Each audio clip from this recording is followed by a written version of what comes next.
Welcome into Brave Central. Barris Lee and Chris Domino with you. We've got a lot to talk about, of course, on this episode. Trade deadline, loss of pitchers, Bristol coming up. Lots to get to, Chris. I think for the Braves now with Grant Holmes on the injured list. I mean, you kind of look around saying, what do we do now? Like, where do we go? And it's gotten to a point where trading for Erick Fedde, a guy when the Braves played him in St. Louis a few weeks ago, was on the brink of being sent down or being demoted. Now he's a starter for the Braves. And basically the Braves have to say, hey, you know what? We're open for business. If you can give us the elusive cash considerations, we will take anybody you want. So it's not a trade. I mean, you basically it's a borrow. You drove by and a guy was standing on a street corner. Come on in. Yeah. So there's a thing in NFL camps when you need arms. I just need arms for camp. You know, I got to bring quarterbacks in. I need arms. I can't have the same two guys throwing footballs all day. So you bring in arms. That's what they're doing now. I remember exactly what I said about Erick Fedde when they played the Cardinals, because I had talked about how the Cardinals fan base, if you look 29,000 on a Friday, 31,000 on a Saturday, they're fed up with John Mozeliak. They're fed up with ownership and everything else.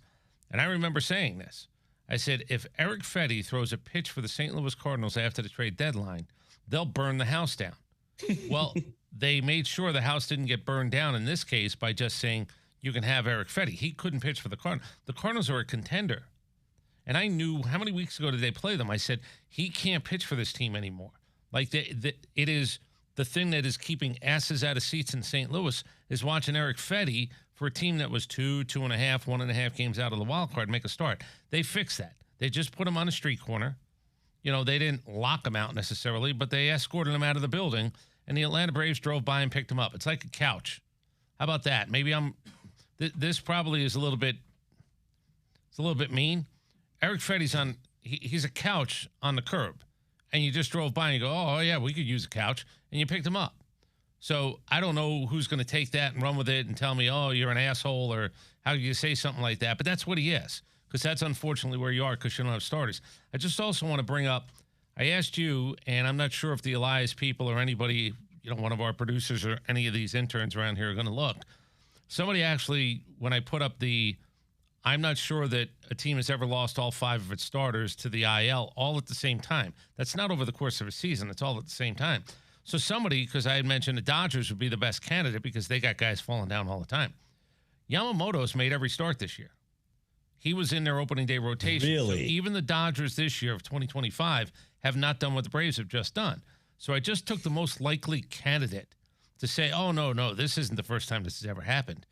I took this year's, and really in the last X amount of years, I took the most likely candidate. I looked it up. Yamamoto's made every start. He's 20 starts in. So the Dodgers have not had all of their opening day rotation go on the IL in the same season at the same time, because he's the one guy that would eliminate that thing.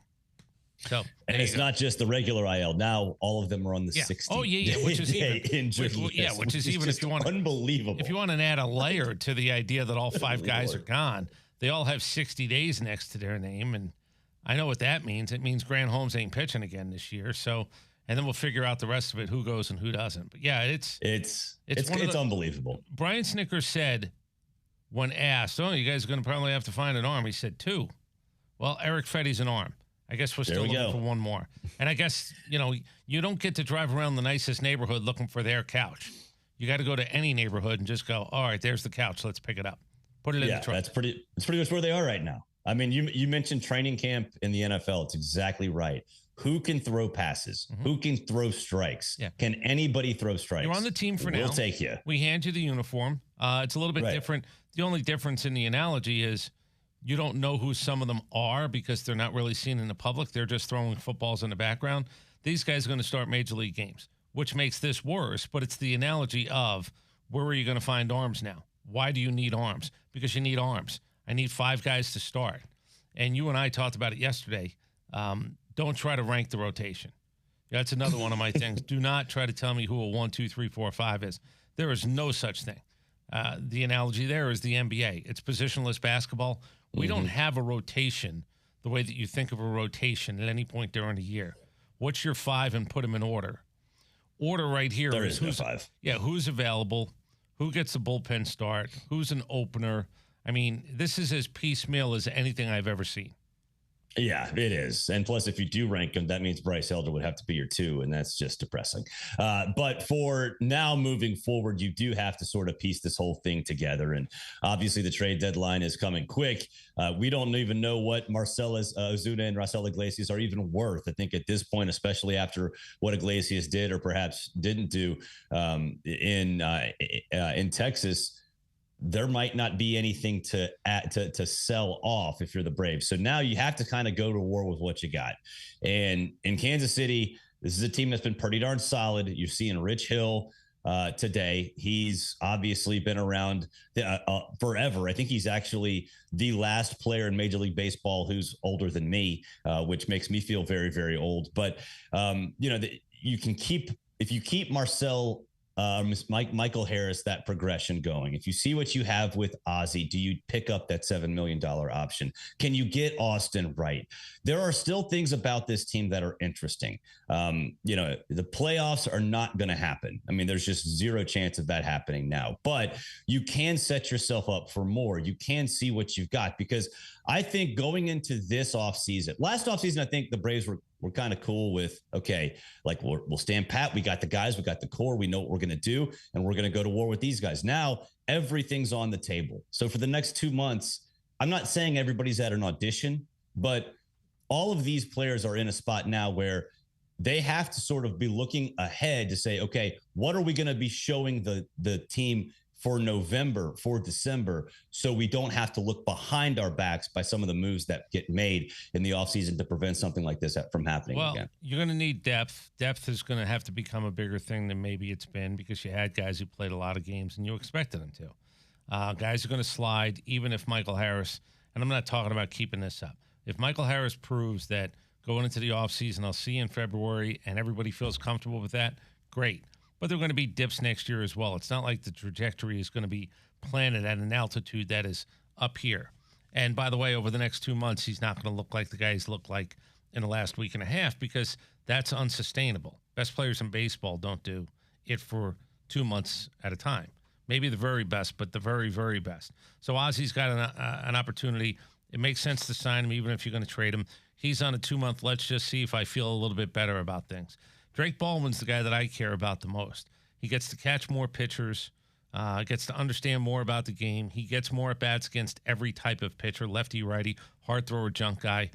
He'll regress a little bit, because that's what happens. They're going to get a book on him the more he's exposed.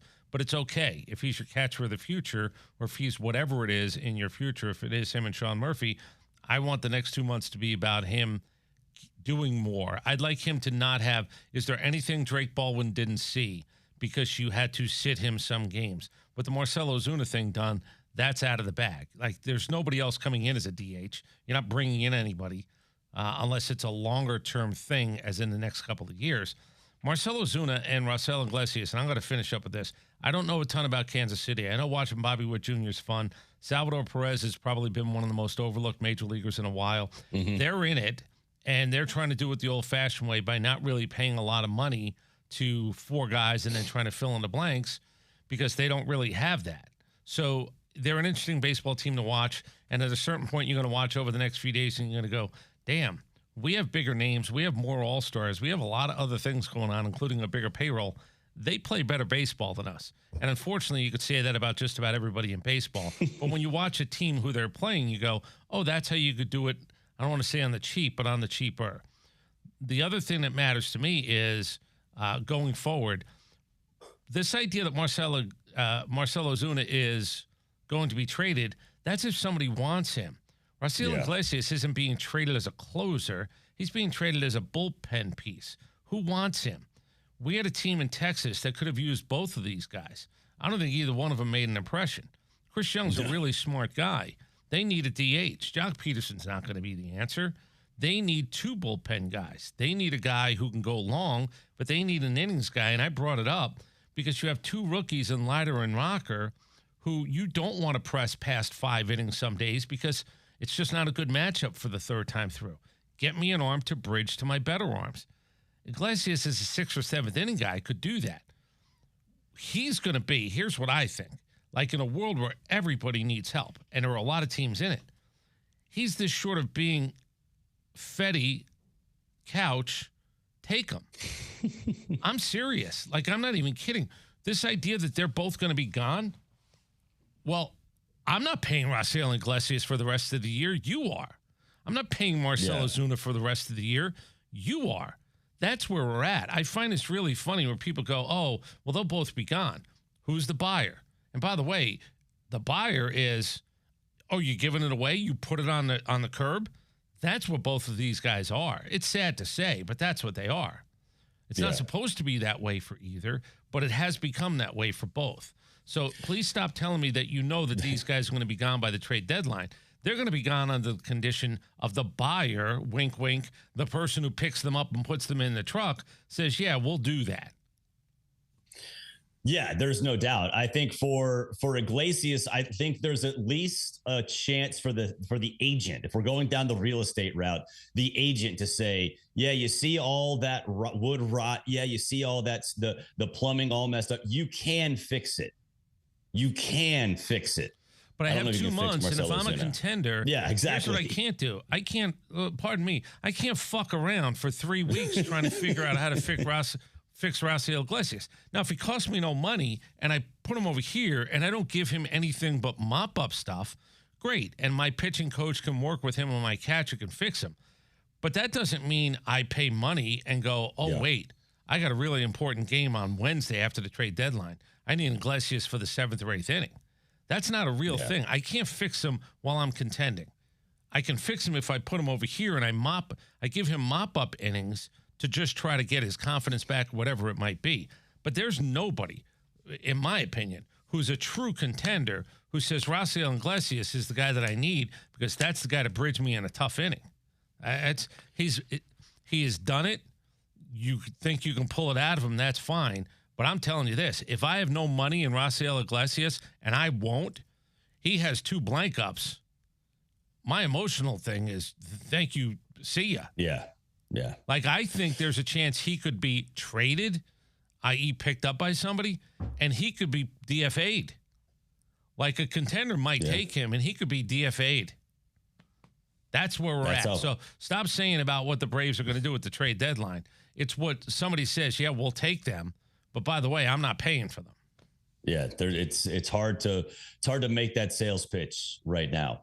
All right, got the Royals this week. We'll see what happens. Got the trade deadline coming up, and of course the trip to Bristol Motor Speedway on Saturday. Something that probably not a lot of fans expected before it was announced a few months ago, actually a year ago or so. So we'll see what happens. It'll still be a fun week in Braves country. You can follow it along right here on Braves Central, and of course the flagship for the Braves radio network and 680 The Fan.